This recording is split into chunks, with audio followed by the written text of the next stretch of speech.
Good morning students. कैसे हैं आप लोग? आज हम लोग अंग्रेज़ों के ज़माने में कुछ ऐसी प्रथाएं भी देखने को मिली जो काफ़ी निंदनीय हैं। उसके बारे में थोड़ा हम लोग आज चर्चा करेंगे। सबसे पहले हम लोग स्लेव ट्रेड के बारे में जानेंगे। गुलामों की खरीद बिक्री प्राचीन समय से ही होती आ रही थी। ये एक गंदी सामाजिक प्रथा थी, लेकिन 1580 के आसपास ये जो प्रथा थी वो काफ़ी बढ़ गई, नाटकीय रूप से काफ़ी बढ़ गई। लाखों अफ्रीकन्स को कैप्चर करके अमेरिका ले जाया जाता था। जाने के क्रम में बहुत सारे ये जो स्लेव थे, गुलाम, रास्ते में ही मर जाया करते थे। जो बच जाते थे उनको, गुलामों को बिक्री की जाती थी। कुछ सेटलर्स थे यूरोप के जो कि शुगर केन और टोबैको की खेती वेस्ट इंडीज और साउथ अमेरिका में किया करते थे, और यहाँ पे उन्हें ढेर सारे लेबर्स की ज़रूरत होती थी जो उनके खेतों में काम कर सके। वहाँ के खेत बहुत लार्ज फार्म हाउस हुआ करते थे और इनमें काम करने वाले ढेर सारे मज़दूरों की ज़रूरतों को पूरी करने के लिए ये स्लेव ट्रेड जारी था। पोर्टुगीज़ के भी कुछ कॉलोनीज थे वेस्ट कोस्ट ऑफ अफ्रीका में, और ये अफ्रीका से जो स्लेव आते थे उनको ये खरीदते थे और खेतों में काम कराते थे। They were chained and forced to march to the coast, और ये जहाज़ों में भर भर के इन्हें अमेरिका लाया जाता था, और जैसे कमोडिटीज़ को ख़रीदा बेचा जाता है उस तरह से मनुष्यों को खरीद फरोख्त की जाती थी। तो ये एक स्लेव ट्रेड बहुत ही गंदी प्रैक्टिस थी, जिसमें मनुष्य को मनुष्य की जगह एक विषय वस्तु समझा जाता था और गुलामों की ज़िंदगी जीने पे उन्हें मजबूर किया जाता था। तो ये एक स्लेव ट्रेड की प्रैक्टिस अंग्रेज़ों के समय में काफ़ी तेज़ी से बढ़ी थी, और ये किसी भी दृष्टिकोण से अच्छी प्रथा नहीं मानी जा सकती। तो ये भी एक जानना जरूरी था कि स्लेव ट्रेड की प्रैक्टिस क्या है। अब दूसरे पहलू पे आते हैं, revenue collection under the Mughal rule. ये एक दूसरा टॉपिक है आज के लिए। किस तरह से कर का, टैक्स का वसूली मुगलों के समय में होता था, इसे थोड़ा जानना जरूरी है। The Mughal had a fairly well organised system of revenue collection. They introduced different practice of collecting taxes on cultivated land. मुगलों के ज़माने में टैक्स की वसूली एक बेहतरीन तरीके से की जाती थी। खेतों में उत्पन्न होने वाले अनाज के ऊपर, ज़मीन के ऊपर टैक्स लिया जाता था, और टैक्स लेने की प्रक्रिया इस तरह की थी जिससे किसी भी तरह का अतिरिक्त दबाव किसानों के ऊपर, विलेजर्स के ऊपर नहीं पड़ता था। नेचुरल डिजास्टर्स और क्लैमिटीज़ के समय में, फसल खराब हो जाने के समय में, यानी सिस्टम इस तरीके का था किसान उसे पे कर सके और खुश भी रह सके, उन्हें भी पर्याप्त मात्रा में अनाज भोजन मिल सके, पैसा मिल सके। ये एक काफ़ी इफ़िशियंट मैनर से काम पूरा चला करता था, और इसके लिए ट्रिमेंडस अकाउंटेबिलिटी भी तय की गई थी।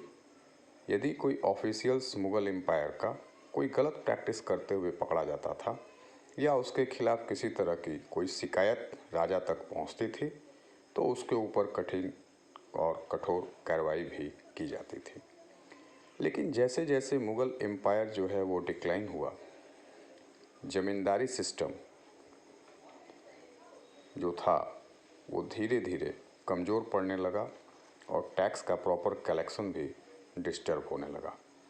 जो जमींदार हुआ करते थे अंडर मुगल एम्पायर, वो रेवेन्यू कलेक्ट करने के लिए एजेंट्स रखते थे, और ज़मींदारी जो था वो हेरिडिटरी था। एक पीढ़ी से दूसरी पीढ़ी तक चला जाता था। लेकिन अंग्रेज़ों के आने के बाद ये सिस्टम पूरी तरह से ध्वस्त हो गया। गांव के लोग जो गांव के भीतर ही सेल्फ सफिशिएंट मॉडल के रूप में रहा करते थे, खुशहाल ज़िंदगी जिया करते थे, वो पूरी की पूरी चीज़ें डिस्टर्ब हो गई।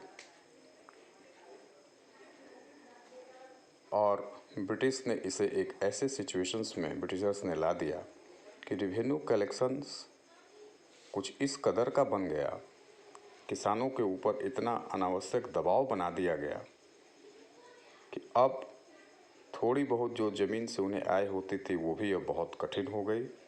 अंग्रेज़ों का एकमात्र उद्देश्य जो था वो ढेर सारा पैसा कलेक्ट करने के ऊपर था। उनका कोई एक सर्टेन पैरामीटर्स नहीं था कि किस पैरामीटर्स के तहत वो कितना टैक्स कलेक्ट करेंगे। टैक्स कलेक्शन उनका प्राइम कंसर्न था और इसके लिए वो साधारण जनता को, गांव के लोगों को काफ़ी परेशान भी किया करते थे। तो ये था revenue collection under the Mughal rule. अब थोड़ी सी और आगे बात को बढ़ाते हैं और देखते हैं कि why the East India company needed funds.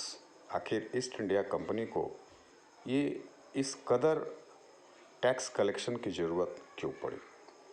तो आप पहले से भी जान रहे हैं कि primary function of the East India company जो है वो spice, cotton, Indigo and other raw materials के बिजनेस से जुड़ा हुआ था और इससे वो बहुत सारा प्रॉफिट बनाते थे यूरोप के देशों में इन चीज़ों को बेचकर।